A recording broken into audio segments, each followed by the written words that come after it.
Hello बच्चों, let's read the question.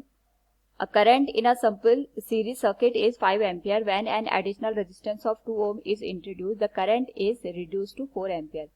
Calculate the resistance of original circuit. Consider the applied potential difference is the same in both cases. Here we have given 4 options. Now to answer this question, first we will discuss here the key concept, and here the key concept is given as Ohm's law.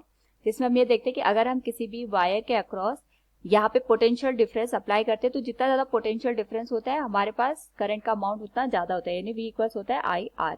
Question में हमारे पास दे रखा है the current in a simple series circuit is 5 ampere. When an additional resistance of 2 ohm is apply introduce, the current is reduce to 4 ampere.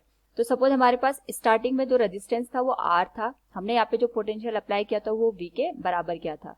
इस case में जो current flow कर रही थी वो हमारे पास 5 एम्पियर के बराबर कर रही थी. अगर हम ओम्स लॉ अप्लाई करें तो V इक्वल्स आई की जो वैल्यू है वो 5 एम्पियर के बराबर है और रेजिस्टेंस R के बराबर है.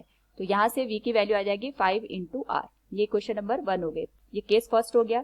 सेकंड केस की बात करें, हमने यहाँ पे 2 ओम का रेजिस्टेंस और ऐड कर दिया, यानी R तो था ही हमारे पास, हमने यहाँ पे 2 ओम का रेजिस्टेंस और ऐड कर दिया और पोटेंशियल हमने यहाँ पे सेम रखा. क्वेश्चन में दे रखा है पोटेंशियल सेम है, तो जो करंट अब फ्लो कर रही है यहाँ पे 4 एम्पियर के बराबर फ्लो कर रही है. तो अगेन ओम्स लॉ यूज करें तो V इक्वल्स हो जाएगा हमारे पास यहाँ पे I इंटू आर. आई की वैल्यू आ जाएगी 4 एम्पियर, R की वैल्यू आ जाएगी क्योंकि दोनों सीरीज में है R प्लस 2 के बराबर. This will be equation number 2.